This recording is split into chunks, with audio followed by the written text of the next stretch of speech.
Assalamualaikum warahmatullahi wabarakatuh. Alhamdulillahi rabbil alamin. Wal aqibatu lil muttaqin. Wala udwana illa 'alal zalimin. Wa asyhadu an la ilaha illallah wahdahu la syarikalah al malikul haqqul mubin. Wa asyhadu anna Muhammadan abduhu wa rasuluh khatamun nabiyyin wa imamul muttaqin. Sallallahu alaihi wa ala alihi wa ashabihi wa man tabi'ahum bi ihsanin ila yaumiddin.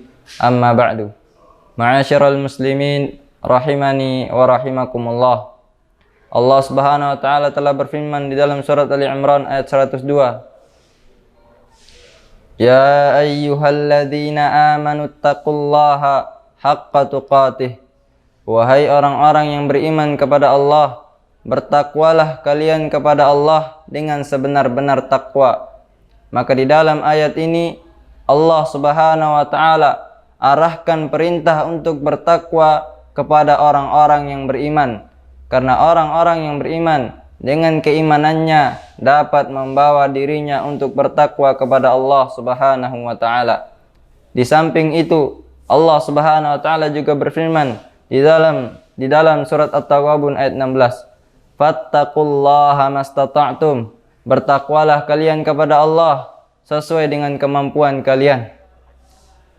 Maka ma'asyiral muslimin rahimani wa rahimakumullah, yang perlu kita ketahui bersama, maksud ayat ini bukanlah bertujuan agar kita meremehkan dalam hal bertakwa kepada Allah. Namun tujuan dan maksud ayat ini adalah anjuran untuk kita bertakwa kepada Allah Subhanahu wa taala sesuai dengan kadar kemampuan masing-masing. Karena Allah Subhanahu wa taala tidaklah membebani suatu jiwa dengan suatu perbuatan melainkan sesuai dengan kemampuannya.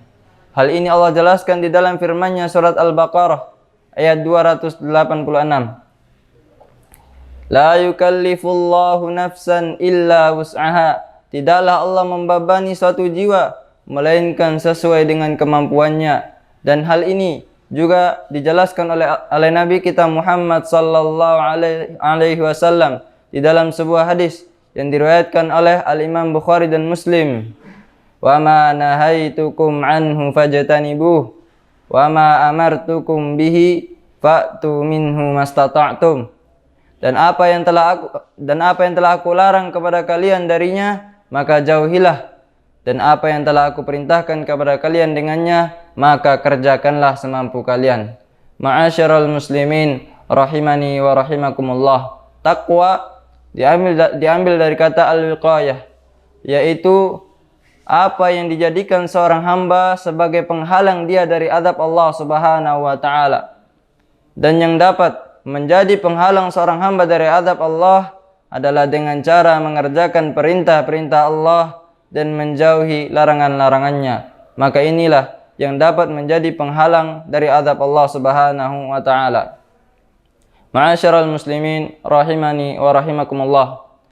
Kita telah ketahui bersama bahwasanya Allah Subhanahu wa taala telah memerintahkan hamba-hambanya untuk bertakwa hanya kepada Allah.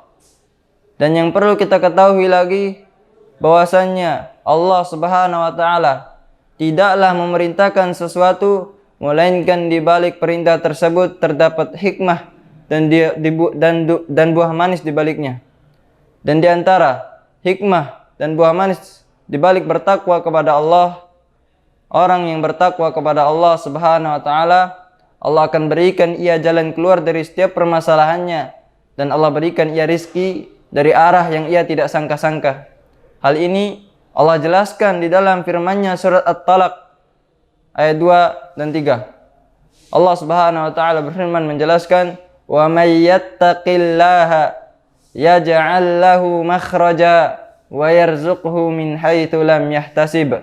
Barang siapa yang bertakwa kepada Allah, Allah balas ia dengan memberikan ia jalan keluar dari setiap permasalahannya, dan Allah berikan ia rizki dari arah yang ia tidak sangka-sangka. Dan yang kedua, di antara hikmah dan buah manis di balik bertakwa kepada Allah, orang yang bertakwa kepada Allah, Allah berikan ia kemampuan dalam membedakan mana yang hak dan mana yang batil, dan Allah akan mengampuni dosa-dosanya. Hal ini sebagaimana di dalam firman Allah Subhanahu wa taala. Hal ini sebagaimana dalam firman Allah Subhanahu wa taala ayat 29, surat Al-Anfal ayat 29. Allah Subhanahu wa taala berfirman, "Ya ayyuhalladzina amanu in tattaqullaha yaj'al lakum furqana wa yukaffir 'ankum sayyi'atikum wa yaghfir lakum wallahu dzul fadlil 'adzim." Wahai orang-orang yang beriman, jika kalian bertakwa kepada Allah, maka Allah akan berikan kalian kemampuan dalam membedakan mana yang hak dan mana yang batil, dan Allah akan menghapus kesalahan-kesalahan kalian dan mengampuni dosa-dosa kalian, dan Allah adalah Zat pemilik karunia yang agung. Ma'asyiral muslimin rahimani wa rahimakumullah. Maka di antara hikmah dan buah manis bertakwa, Allah jelaskan di dalam firman-Nya, ya ayyuhalladzina amanu taqullaha wa qulu qawlan sadida yuslih lakum a'malakum wa yaghfir lakum dzunubakum. Wahai orang-orang yang beriman kepada Allah, bertakwalah kalian kepada Allah dan ucapkanlah dengan ucapan yang baik. Niscaya Allah akan memperbaiki amalan-amalan kalian dan Allah akan mengampuni dosa-dosa kalian. Ma'asyiral muslimin rahimani wa rahimakumullah. Yang menjadi catatan penting kita di dalam hal bertakwa kepada Allah Subhanahu wa taala, hendaknya kita bertakwa kepada Allah dimanapun kita berada sampai ajal menjemput kita. Karena hal ini sampai ajal menjemput kita. Hal ini dijelaskan oleh Nabi sallallahu alaihi wasallam di dalam sabdanya yang diriwayatkan oleh Al-Imam Tirmidzi. Nabi sallallahu alaihi wasallam bersabda menjelaskan, "Ittaqillaha haitsu ma kunta." Bertakwalah engkau kepada Allah dimanapun engkau berada. Kita memohon kepada Allah agar Allah memberikan kita kemudahan untuk istiqamah dalam menjalankan perintah-perintahnya dan menjauhi larangan-larangannya. Amin ya rabbal alamin. Wallahu a'lam bishawab. Assalamualaikum warahmatullahi wabarakatuh.